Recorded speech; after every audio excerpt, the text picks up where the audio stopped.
अस्सलाम वालेकुम नाज़रीन, मैं मोहम्मद अजनान, आप देख रहे हैं यूट्यूब चैनल तालीमी दुनिया। नाज़रीन, आज का मेरा मौजू है उर्दू पढ़ाना किस तरह सीखें, और मेरा वीडियो का पार्ट नंबर 132 है। इस वीडियो के अंदर मैं आपको पढ़ाने वाला हूँ उर्दू की तीसरी किताब। चैप्टर है मेरा कलमाए तय्यबा। तो चलिए शुरू करते हैं। बिस्मिल्लाहिर्रहमानिर्रहीम।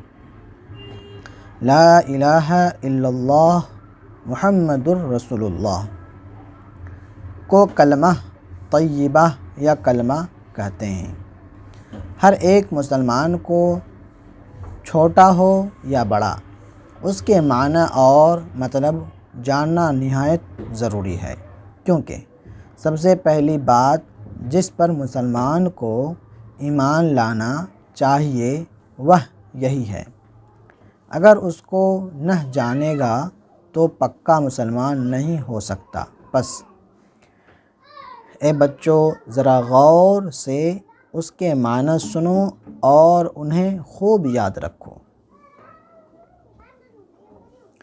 इस कलमा के दो हिस्से हैं, एक ला इलाहा इल्लल्लाह, दूसरा मुहम्मदुर रसूलुल्लाह।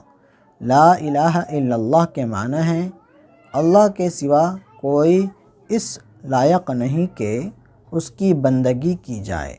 बंदगी मतलब पूजा की जाए, उनकी इबादत की जाए।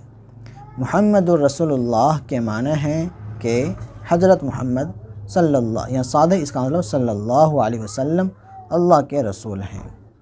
पहले हिस्से पर गौर करो तो तुम्हें इन बातों का जानना ज़रूरी मालूम होगा।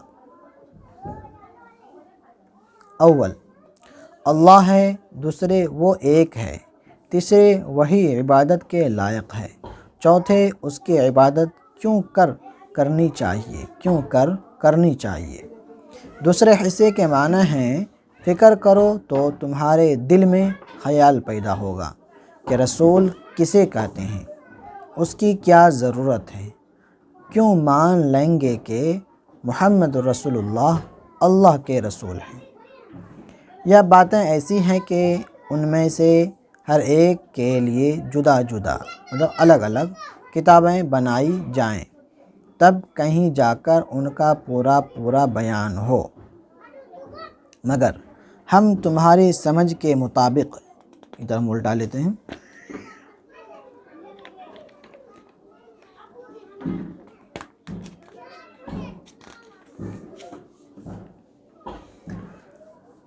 हर एक बात को थोड़ा थोड़ा बयान करते हैं।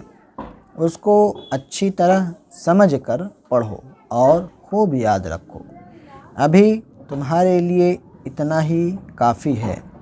जब बड़े होगे तो ज़्यादा तफसील के माना डिटेल, तफसील की ज़रूरत पड़ेगी, जिसे तुम बड़ी किताबों में देख लोगे।